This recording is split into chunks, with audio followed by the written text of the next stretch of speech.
O Saber Direito desta semana apresenta um curso de 5 aulas sobre direitos humanos. O foco é na pessoa com deficiência e a abordagem é de temas como família, casamento, união estável, moradia, curatela e tomada de decisão apoiada. As aulas são com a professora Luciana Mussi.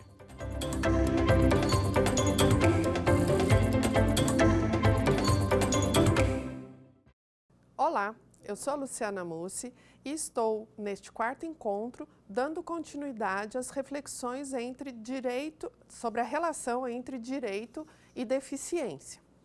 Neste encontro, nós falaremos de uma temática que eu reputo ser de grande divergência doutrinária, jurisprudencial e que causa bastante discussões tanto entre as famílias como entre os profissionais da área jurídica e da área da saúde.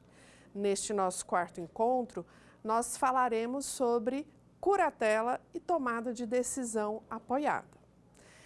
O que é a tomada de decisão apoiada? O que é a curatela?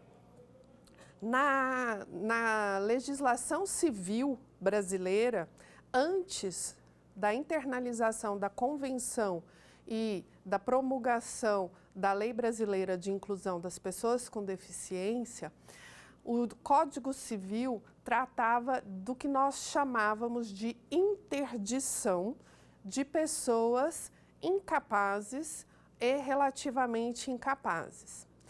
Com a internalização da Convenção e a sua regulamentação pela Lei Brasileira de Inclusão, essa temática sofreu bastante transformações, bastante modificações. Talvez seja a área de maior impacto e, repito, que envolve maiores divergências entre doutrinadores e juristas de modo geral. E por que isso? Porque a Convenção e a Lei Brasileira partem do pressuposto, assumem que as pessoas com deficiência são, em regra, capazes. Com isso, houve uma reviravolta, uma mudança significativa na chamada teoria das incapacidades, que regulava o direito civil e a vida, a capacidade de direito e de gozo dessas pessoas. Então, a nossa proposta para esse encontro é abordarmos as transformações trazidas pela CDPD e pela LBI na curatela / interdição e a introdução de uma terceira via à curatela e à tutela de crianças e adolescentes, que é a tomada de decisão apoiada. Então, para esse encontro, nossa proposta é trazermos um diálogo sobre curatela e tomada de decisão apoiada, também para facilitar a nossa vida, TDA, ok?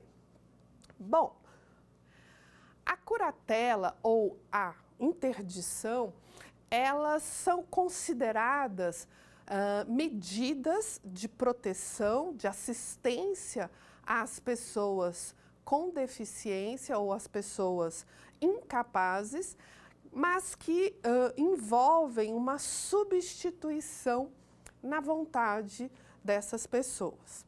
Ora, repito, com a Convenção e a Lei Brasileira, não há mais a associação natural que se fazia entre deficiência e incapacidade. As pessoas com deficiência são, por regra, pessoas capazes. E caso haja o questionamento da sua capacidade, quem questiona a sua capacidade é que deve se prestar a comprovar que ela é incapaz de responder, de atuar autonomamente, com independência, em prol dos seus interesses pessoais ou patrimoniais. A interdição e a curatela, antes da recepção, antes da internalização da convenção, elas se prestavam a, como eu disse, a regulamentar, a substituir a vontade das pessoas, tanto em relação às suas questões patrimoniais, como em relação às suas questões pessoais, como casamento, reprodução, sexualidade, adoção, guarda, tutela, que são questões que já foram trabalhadas nas nossas aulas anteriores, nos nossos primeiro, segundo e terceiro encontro, em maior ou menor medida. Muito bem, a partir de 2006, 2007, e não só em razão da convenção, mas de várias outras normativas que dispõem sobre direitos humanos de pessoas com deficiência, a substituição de vontade deve ser revista nas legislações que ainda trabalham nessa perspectiva, a fim de se reconhecer o direito ao tratamento igualitário, ao exercício da sua cidadania às pessoas com deficiência, a partir, então, desse novo paradigma, que é o paradigma da autonomia, é o paradigma dos direitos humanos. Então, nos últimos 10, 15 anos, as normativas internacionais não mais trabalham com esse tipo de medida, esse tipo de instituto jurídico que coloca a pessoa com deficiência como não sendo protagonista, autora da sua própria vida, da sua própria condição. As normativas internacionais dos últimos 15, 20 anos vêm tratando as pessoas com deficiência como sujeitos de direito. Portanto, pessoas que têm direito de autonomamente exercerem os atos da sua própria vida, terem o protagonismo da sua própria vida, sejam eles adultos, prevalentemente, sejam eles adolescentes, de acordo com seu grau de desenvolvimento. Nesse sentido, há um descompasso entre a legislação brasileira, até a recepção da convenção, e as normativas internacionais. Qual é o descompasso? A nossa legislação, o nosso Código Civil de 2002, ele trazia os institutos da interdição e da curatela, que eram tradicionalmente institutos de substituição da vontade da pessoa interditada, curatelada, pelo seu curador, pela vontade do seu curador. O que hoje não mais é admissível face à reafirmação da igualdade de direitos entre pessoas com deficiência e pessoas sem deficiência. Então, quando se deu a recepção da convenção no nosso ordenamento jurídico interno, sobretudo como emenda constitucional e, portanto, com status de norma constitucional, essa teoria das incapacidades teve que ser repensada, revista, revisitada, e assim vem sendo feita desde, em especial, a regulamentação da Convenção pela Lei Brasileira de Inclusão. Então, a partir da internalização da Convenção e da sua regulamentação pela lei brasileira, o Código Civil excluiu o instituto da interdição e, em consonância e por exigência da lei brasileira e da Convenção, passou a trabalhar com a noção de curatela, apenas com a noção de curatela. Entretanto, por uma questão jurídica de direito intertemporal, nós acabamos tendo um problema entre as novas normas do Código Civil, que foram revistas, foram revogadas, alteradas, modificadas em razão da lei brasileira, por conta do início da vigência do Código de Processo Civil, que teve uma vacatio legis um pouco maior do que a vacatio legis da Lei Brasileira de Inclusão. Ambas as normas foram promulgadas em 2015, mas tiveram período de vacatio legis ou de vacância da norma distintos, o que acabou impactando na revogação de normas do Código Civil que tinham sido ou revogadas ou alteradas pela Lei Brasileira de Inclusão. Nesse sentido, o Código de Processo Civil, em descompasso com a Convenção e com a lei brasileira, ele volta a falar de interdição. Então, para a gente avançar, a lei brasileira fala de curatela, o Código Civil, por incorporar as normas da lei brasileira, fala em curatela, e o CPC, Código de Processo Civil, fala em interdição. Ora, isso gerou mais problemas no campo jurídico do que inicialmente pretendido ou do que se buscava, mas nós vamos trabalhar com a ideia e com o Instituto, com a noção apenas de curatela, que, repito, sofreu profundas modificações em razão desse reconhecimento do tratamento igualitário entre pessoas com deficiência e pessoas sem deficiência e do reconhecimento de que a regra, a partir, então, de 2009, é de que as pessoas com deficiência devem ser consideradas capazes, absolutamente capazes. Bem, então, com essas mudanças e com essas questões que envolvem o que nós chamamos de direito intertemporal, nós vamos ter algumas consequências no campo da teoria das incapacidades e no campo da capacidade jurídica de modo geral.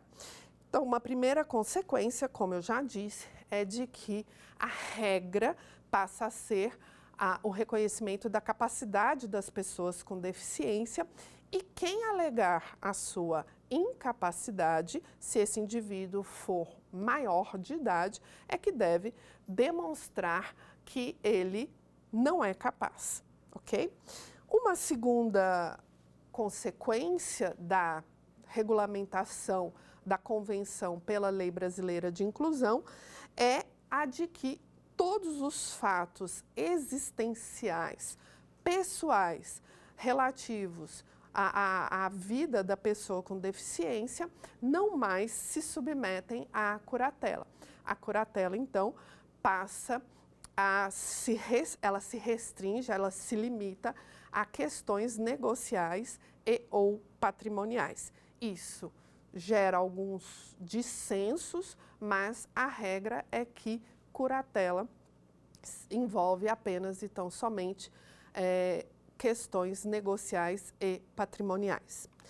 Uma outra consequência da internalização da Convenção e do início da vigência da lei brasileira é, como eu já disse, de que a curatela passa a ser uma medida de caráter excepcional e que deve ser utilizada pelo menor tempo possível ou por pouco tempo, até que aquela situação, aquela condição que tenha gerado a sua necessidade seja superada ou seja afastada. Então, a curatela passa a ser uma medida de caráter excepcional e que requer do juiz a descrição exata de para que atos aquela pessoa que está sendo submetida à curatela, aquela pessoa com deficiência que está sendo submetida à curatela, não pode praticar. Porque se isso não estiver claro, como ela é considerada, em regra, como capaz, os atos que ela praticar serão considerados válidos. Bom, uma segunda consequência. Como eu disse, essa questão, ela ainda hoje suscita vários debates no mundo do direito. Nós temos, então, dois grupos de doutrinas, né, duas correntes doutrinárias que buscam interpretar essas diretrizes, esses princípios estabelecidos na Convenção. Para um primeiro grupo de doutrinadores, a curatela deve ser mantida, pois há a preocupação com a dignidade e vulnerabilidade de pessoas com deficiência. Então, esse primeiro grupo mantém a compreensão de que, sim, a curatela deve ser utilizada sempre que necessário em prol da proteção das pessoas com deficiência que, em tese, seriam mais vulneráveis que outras pessoas, né, a sofrerem perdas ou serem expostas a golpes e seduções e que venham, portanto, a gerar prejuízos à sua vida pessoal e patrimonial. Uma segunda corrente já diverge dessa primeira compreensão, entendendo que o que se tutela não é a dignidade e vulnerabilidade da pessoa com deficiência, mas sim a sua dignidade e a sua liberdade. E que, portanto, elas estão sim aptas a, em regra, exercerem autonomamente e de forma independente os atos da sua vida privada, quer envolvam questões pessoais, quer envolvam questões patrimoniais, e que a curatela, portanto, deve ser aplicada em caráter apenas residual, como já dito. Essa segunda corrente, ela reflete o novo paradigma introduzido no direito brasileiro pela Convenção, que é o paradigma dos direitos humanos e da autonomia das pessoas com deficiência e que, portanto, envolvem uma exigência, né, de protagonismo e de respeito às decisões tomadas por pessoas com deficiência. Ora, quem nunca tomou uma decisão equivocada que atire a primeira pedra, não é? Errar, tomar decisões ruins não é prerrogativa de pessoas com deficiência. Todos nós estamos sujeitos a adotarmos medidas ou decisões econômicas ou pessoais que venham a repercutir negativamente na nossa vida patrimonial e pessoal. Uma outra consequência que é discutida pela doutrina e pela jurisprudência é em relação ao fim da interdição. Ora, se a Convenção assume o paradigma de direitos humanos e a dignidade e liberdade como sendo o paradigma a ser seguido, em tese, para um grupo de doutrinadores, entrando em vigência a Lei Brasileira de Inclusão, toda e qualquer pessoa interditada estaria, então, já automaticamente desinterditada ou teria o levantamento automático da sua interdição? Essa é uma posição bastante, né, polêmica e que gera o quê? Uma insegurança jurídica. Uma segunda posição vai dizer que não, né, que não há que se falar em desinterdição automática, até porque, repito, isso geraria grande insegurança jurídica para um grande número de pessoas com deficiência e um grande número de pessoas que com elas estabeleceram negócios e que com elas se relacionam, seus familiares, inclusive. Então, dentro de uma leitura, digamos, de intermediária e que objetiva fazer essa passagem, né, de um paradigma para outro, paradigmas bastante distintos, o professor Nelson Rosenwald, então, entende e propõe que a interpretação sobre esse dilema, né, de direito intertemporal seja a seguinte: não há que se falar em desinterdição ou levantamento de interdição barra curatela automático. As interdições realizadas antes do início da vigência da lei brasileira, que foram feitas como interdições totais, ou seja, que envolviam aspectos pessoais e patrimoniais, devem ser assumidas como interdição barra curatela parcial, envolvendo apenas aspectos patrimoniais e o curador, então, ficando responsável por zelar, por acompanhar, por representar ou assistir esse indivíduo apenas em relação aos seus direitos patrimoniais barra negociais. Em relação àquelas interdições parciais, ou seja, que foram fixadas levando-se em conta apenas a prática de alguns atos de caráter patrimonial ou econômico, devem ser levantadas e devem ser substituídas pelo novo instituto da tomada de decisão apoiada, que será apresentado e analisado na sequência. Essa é a proposta feita pelo importante jurista brasileiro Nelson Rosenwald. Agora, voltando, né? Essa é a solução, essa é a proposta feita pelo professor Rosenwald para lidarmos com as interdições realizadas antes do início da vigência da Lei Brasileira de Inclusão.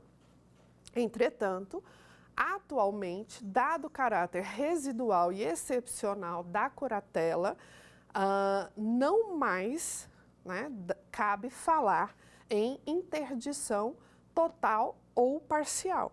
Hoje, quando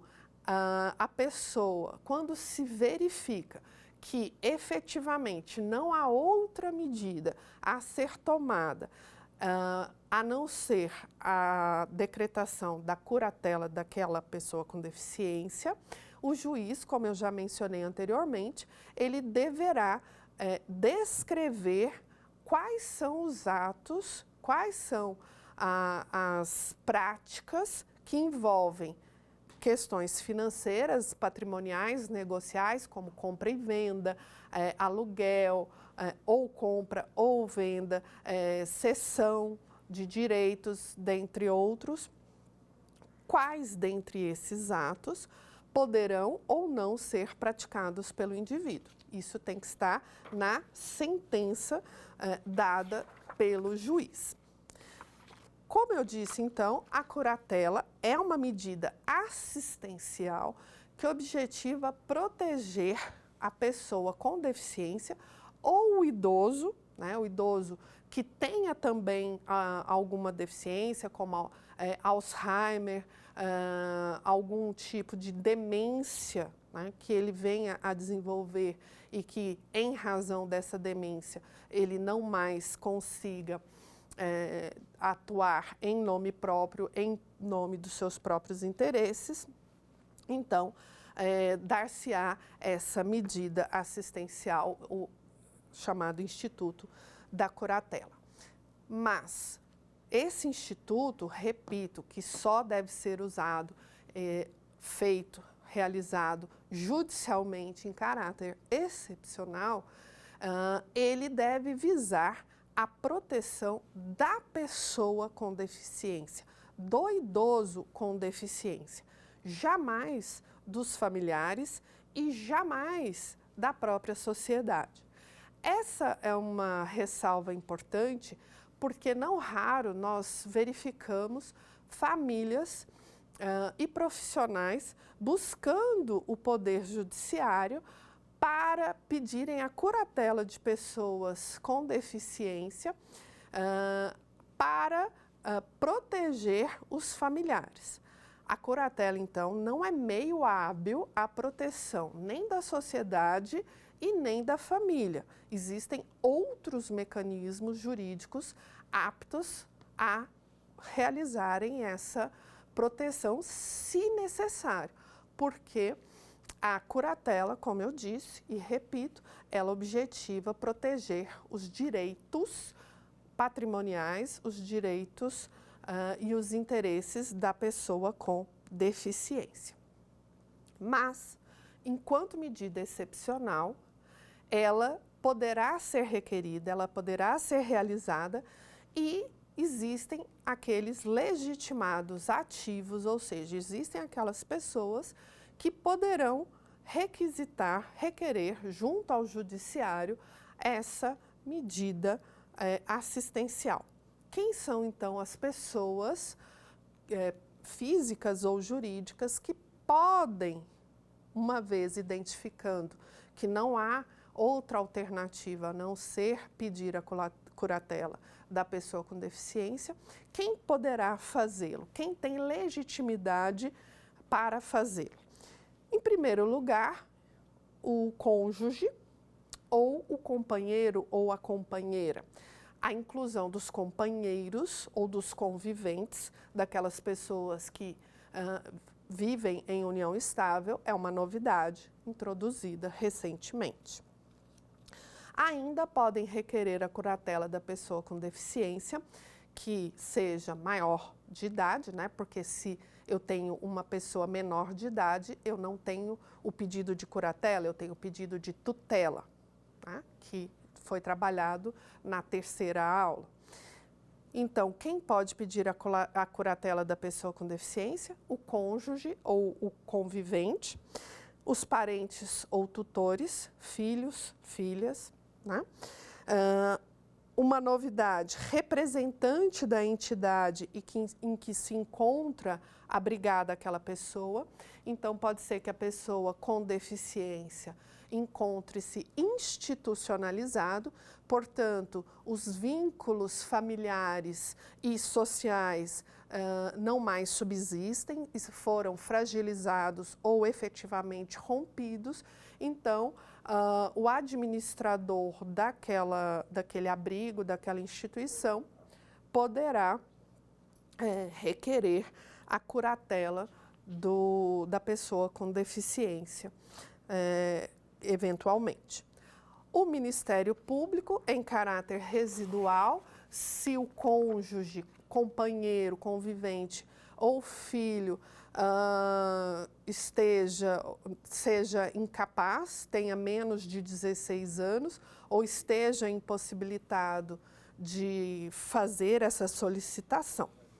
Então, nós temos aqui, nesse primeiro momento, o rol de pessoas que podem, repito, em caráter excepcional, requerer a curatela de pessoa com deficiência, pessoa essa que, para ser curatelada, deve ter 18 anos ou mais. Senão, nós teremos o Instituto da Tutela, que é voltado para crianças e adolescentes até 17 anos. Dependendo da urgência que haja em relação a esse pedido, o Código de Processo Civil prevê o que se chama de curatela provisória. Então, em caráter emergencial, em caráter de urgência, a curatela poderá ser requerida sempre judicialmente e o juiz poderá, então, nomear um curador provisório, que poderá ser um daqueles legitimados: companheiro, esposa, esposo, filho, filha, neto, eventualmente, ou responsável pela instituição, ou ainda, em caráter mais excepcional, o Ministério Público. Bem, uma vez requerida a curatela, quer em caráter provisório, quer em caráter definitivo, cabe a avaliação biopsicossocial da capacidade desse indivíduo, dessa pessoa com deficiência. Não é porque alguém ingressa em juízo, propõe uma ação dizendo que aquela pessoa não tem condições de responder autonomamente pelos atos pessoais e patrimoniais, e especialmente os patrimoniais relativos à sua vida, que o juiz vai concordar e vai deferir aquele pedido. Não, há que se comprovar, porque, mais uma vez, repito, a regra é a capacidade das pessoas com deficiência. Então, uma vez tendo iniciada o processo, né, a pessoa, então, será submetida à avaliação biopsicossocial. Como eu já disse, isso é uma inovação muito importante, nós falamos sobre isso no nosso primeiro encontro. Essa inovação rompe com o modelo médico ou biomédico de deficiência e institui um novo modelo que é chamado, de modo mais frequente, modelo social, mas que de fato é um modelo biopsicossocial que busca, então, verificar se aquela pessoa realmente não tem condições de gerir autonomamente, independentemente, seu próprio patrimônio, seus próprios ganhos, seu próprio salário, seus próprios rendimentos, pois a prática e a gestão das suas questões pessoais, como casar-se, ter filhos, isso não mais é submetido ao processo de curatela. Isso fica fora do processo de curatela.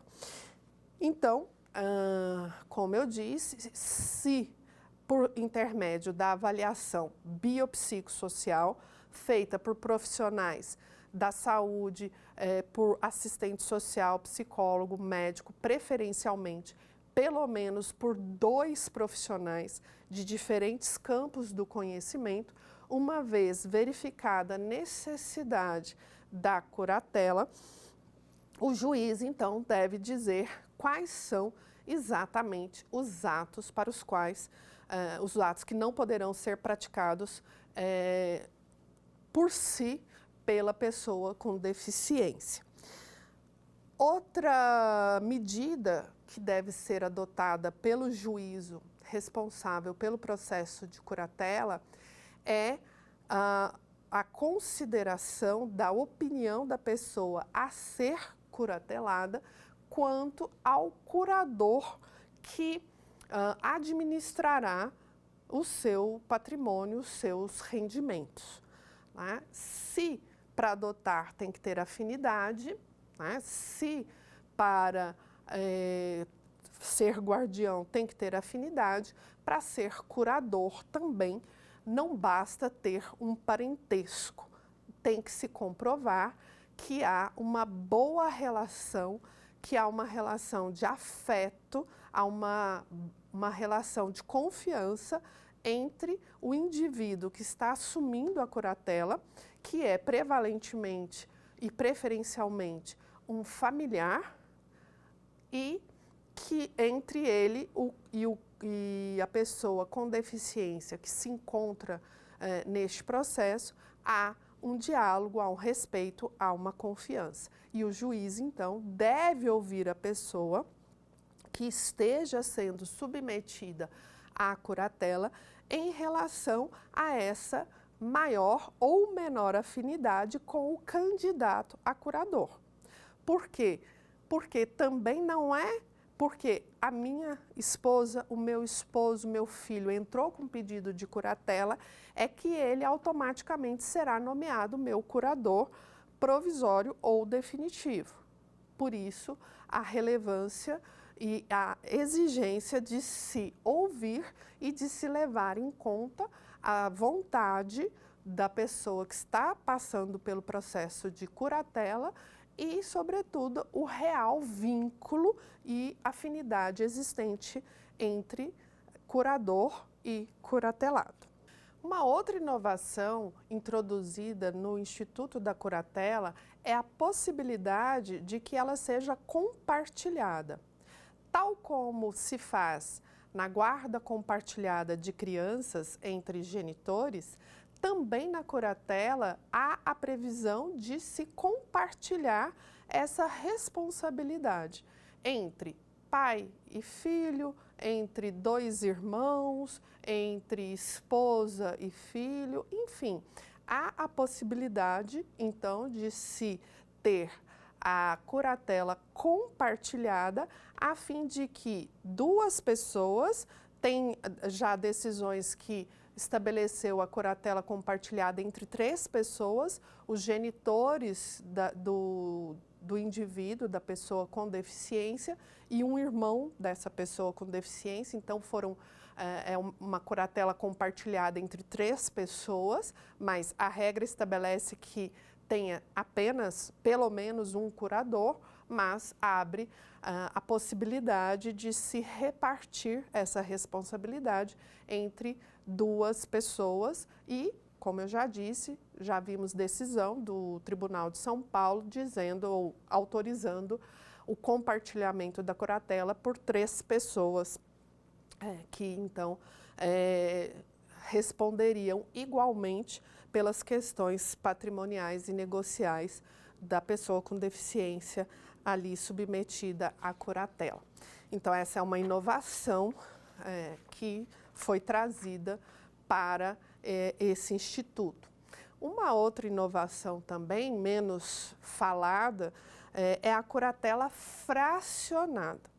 Como eu disse, a regra é que a curatela se dê em caráter excepcional e, em ocorrendo, ela envolva apenas a dimensão patrimonial negocial dessa pessoa com deficiência.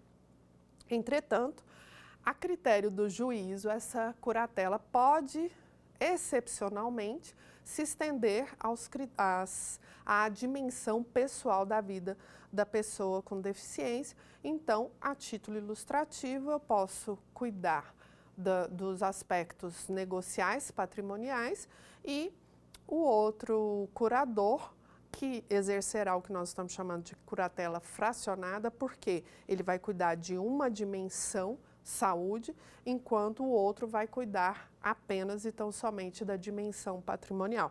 Também é uma inovação introduzida em relação a esse instituto. Como eu disse, reiteradamente, a curatela é medida de caráter excepcional e que deve ser fixada por prazo pelo menor tempo possível. E, portanto, uma vez superada a condição, a situação que levou à curatela, ela deve ser levantada perante também o Poder Judiciário. Então, essa modificação ou a retomada, né, da administração dos seus bens e dos seus negócios, ela deve se dar também perante o Poder Judiciário. Okay? Bom, o curador, ele tem uma responsabilidade em relação ao patrimônio, aos negócios, aos bens da pessoa com deficiência curatelada e, portanto, ele deve prestar contas dessa administração. O Ministério Público fiscaliza essa gestão de uma forma bastante rigorosa, bastante criteriosa e atenta. Portanto, o curador não pode livremente utilizar, dispor, vender os bens sem que essa utilização desse patrimônio, sem que essa gestão seja voltada para garantir a sobrevivência, os interesses, as necessidades da pessoa com deficiência. Os bens são da pessoa com deficiência e o dinheiro é da pessoa com deficiência e, portanto, ele deve ser usado exclusivamente em seu interesse, em seu benefício, sob pena do curador ter que devolver esse dinheiro caso ele seja mal utilizado ou não seja utilizado em prol das necessidades, das vontades, dos desejos da pessoa com deficiência curatelada. Então, essa é uma obrigação muito importante a ser cumprida pelo curador que venha a desempenhar essa atribuição, venha a ter essa responsabilidade em relação ao patrimônio da pessoa com deficiência que tenha sido curatelada. Bem, se a curatela é uma medida de caráter excepcional e, portanto, né, deve ser aplicada residualmente, como então colaborar, apoiar a pessoa com deficiência na tomada de decisões? Essa é a atribuição que foi introduzida por intermédio de um novo instituto denominado Tomada de Decisão Apoiada, ou TDA. A tomada de decisão apoiada não retira a autonomia, ela não retira o protagonismo da pessoa com deficiência. Cabe ao apoiador auxiliar a pessoa com deficiência a decidir sobre questões patrimoniais ou também de caráter pessoal. Então, a tomada de decisão apoiada é uma terceira via em relação à tutela e à curatela, que são medidas ou institutos que visam proteger, mas substituem a vontade da pessoa com deficiência, para que se garanta a autonomia e a independência da pessoa com deficiência, de acordo com o paradigma dos direitos humanos, de acordo com as determinações da Convenção e da Lei Brasileira de Inclusão. Então, a tomada de decisão apoiada vem sendo uma estratégia jurídica de reconhecimento da autonomia, de proteção e asseguramento da dignidade da pessoa com deficiência, em detrimento de outras medidas que desconsideram a opinião, que desconsideram a vontade da pessoa com deficiência. Então, a tomada de decisão apoiada foi incorporada ao direito brasileiro por intermédio do Código Civil, no artigo 1783-A e no próprio Estatuto da Pessoa com Deficiente, na própria LBI, nos artigos 84 e 116. A tomada de decisão apoiada, então, ela tem o objetivo de fortalecer, reconhecer as pessoas com deficiência como sujeitos de direito e, portanto, reconhecer, reafirmar a sua autonomia, o seu protagonismo, a sua dignidade enquanto sujeito de direitos em igualdade de condições com quaisquer outros sujeitos de direito. E, portanto, a tomada de decisão apoiada deve ser privilegiada em detrimento da curatela e, no caso de criança e adolescente, da tutela. Ok? Entretanto, apesar da lei brasileira lei brasileira de inclusão, ter internalizado, ter disciplinado a tomada de decisão apoiada, ela internaliza como uma medida assistencial e não como uma tomada, um mecanismo de suporte decisional como orientado, como indicado pela Convenção. Então, a tomada de decisão apoiada foi trazida, foi internalizada pela Lei Brasileira de Inclusão, mas com um estatuto distinto do estatuto que ela tem na Convenção, que é medida de apoio, suporte decisional da pessoa com deficiência. Mesmo com essa divergência, trata-se de um importante avanço, trata-se de uma importante conquista garantida, assegurada, obtida pelas pessoas com deficiência no seu protagonismo e na sua luta por reconhecimento, por inclusão social na nossa realidade e no nosso ordenamento jurídico brasileiro. Então, só para que nós possamos avançar e fazer uma síntese sobre as semelhanças e as diferenças entre curatela e tomada de decisão apoiada de pessoas com deficiência, também cabe uma última consideração, que a tomada de decisão apoiada, tal como a curatela, também tem que ser feita em juízo. Mas, enquanto a curatela requer que se tenha pelo menos um curador, na tomada de decisão apoiada, os apoiadores deverão ser, no mínimo, 2 apoiadores e o próprio indivíduo, a própria pessoa com deficiência, pode e deve requerer o suporte para a tomada de decisão. Então, ele é a pessoa que ingressa, é ele o legitimado ativo para ingressar com a tomada de decisão apoiada, enquanto, em relação à curatela, os legitimados são terceiros, são outras pessoas, apesar de nós termos a possibilidade, pela Convenção, também de se requerer a autotutela, mas isso a gente deixa para discutir num outro momento.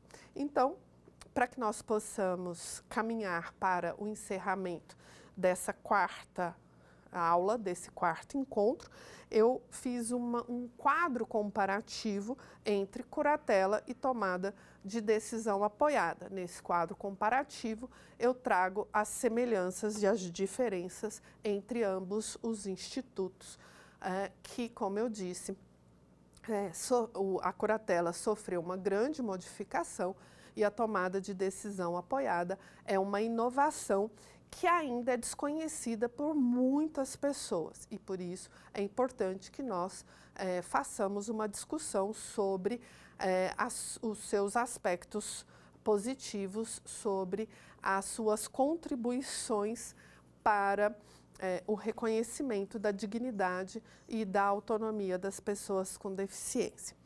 Então, tanto a curatela como a tomada de decisão apoiada são medidas assistenciais previstas no nosso ordenamento jurídico.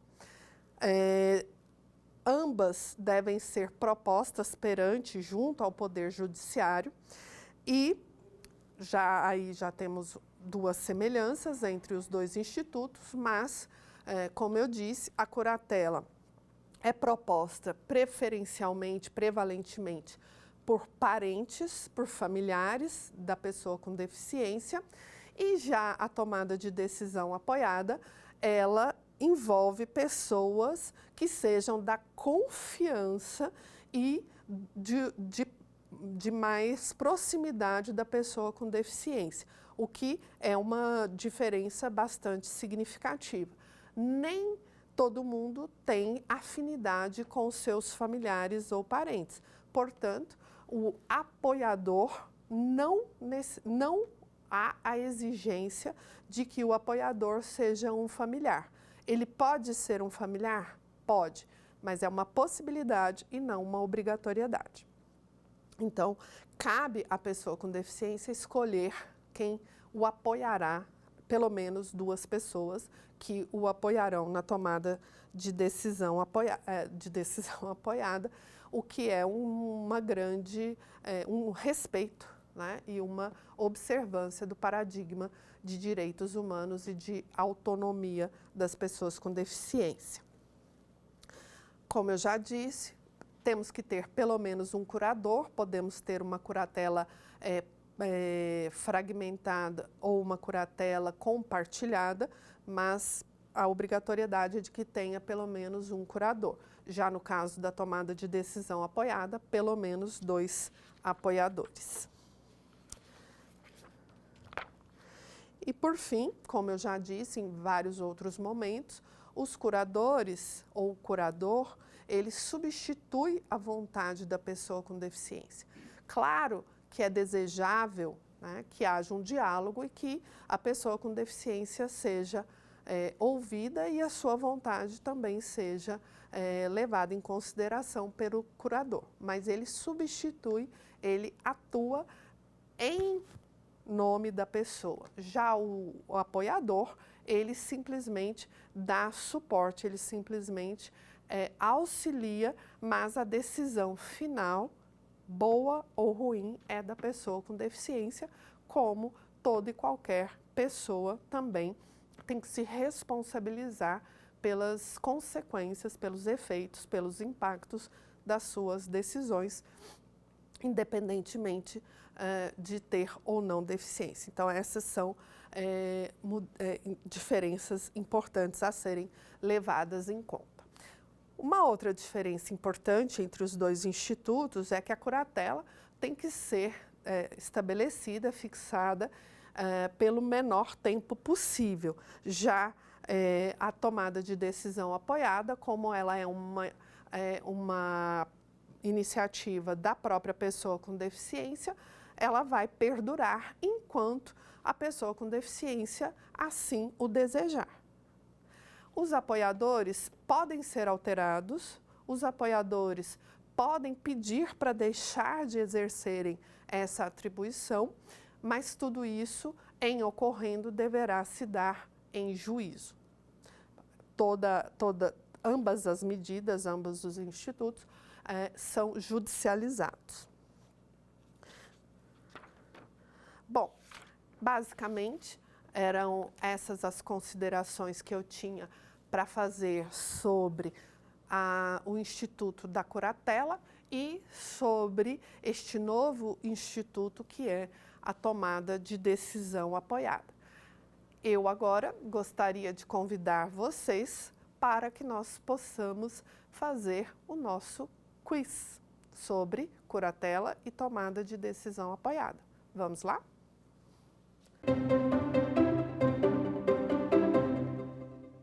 Sobre a curatela de pessoa com deficiência, conforme a Lei Brasileira de Inclusão, é incorreto afirmar que, alternativa A, a pessoa com deficiência tem assegurado o direito ao exercício de sua capacidade legal em igualdade de condições com as demais pessoas. Alternativa B, a definição de curatela de pessoa com deficiência constitui medida protetiva extraordinária, proporcional às necessidades e às circunstâncias de cada caso e durará o menor tempo possível. Alternativa C, a curatela afetará tanto os atos relacionados aos direitos de natureza patrimonial e negocial, quanto os relativos aos direitos pessoais. E alternativa D, os curadores são obrigados a prestar anualmente contas de sua administração ao juiz, apresentando o balanço do respectivo ano. E a alternativa incorreta é a alternativa C. Ora, como eu disse, a curatela, ela só deve abranger questões patrimoniais e negociais. Muito a critério do juízo e com uma avaliação muito cautelosa e cuidadosa é que se admite em caráter muito excepcional a curatela também abrangendo direitos pessoais, mas a regra é de que a curatela deve apenas atingir aspectos patrimoniais e negociais da vida da pessoa com deficiência, ok? Vamos para a próxima questão.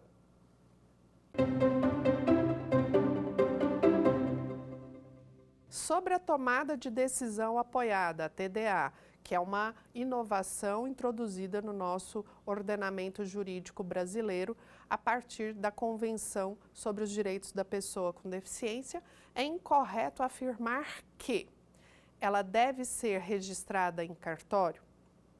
Ela pode ser proposta pela própria pessoa com deficiência?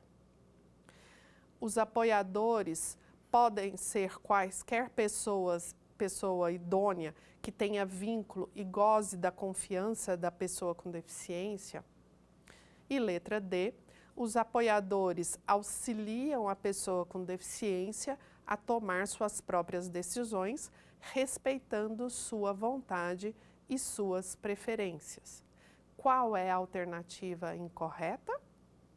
É a alternativa A. A tomada de decisão apoiada, ela deve ser realizada em juízo, mas ela não precisa ser registrada em cartório. As alternativas B, C e D estão corretas. Então, sinteticamente, neste nosso quarto encontro, nós abordamos os institutos da curatela, que envolve pessoas com deficiência maiores de 18 anos, e a tomada de decisão apoiada, que é um novo instituto que passou a existir no nosso ordenamento jurídico. A curatela envolve uma substituição da vontade da pessoa com deficiência e passa a ser utilizada apenas em caráter excepcional em questões que envolvam apenas aspectos patrimoniais ou negociais da pessoa com deficiência. A tomada de decisão apoiada, por sua vez, ela pode ser requerida pela própria pessoa com deficiência, respeitando, portanto, sua autonomia e seu protagonismo em relação à sua própria vida. Enquanto a curatela requer a indicação de um curador, a tomada de decisão apoiada requer a indicação de 2 apoiadores, que auxiliarão a pessoa com deficiência a tomar suas decisões de modo a respeitar as suas vontades e as suas características próprias. A tomada de decisão apoiada ainda vem sendo utilizada com timidez. É algo que requer uma reflexão importante de familiares e profissionais da área de saúde e da área do direito. Até nosso próximo encontro. Quer dar uma sugestão de tema para os cursos do Saber Direito? Então mande um e-mail para a gente, saberdireito@stf.jus.br, ou entre em contato por WhatsApp. O número é esse que aparece na tela. Você também pode acompanhar as aulas pela internet. Acesse tvjustiça.jus.br ou nosso canal no YouTube, TV Justiça Oficial.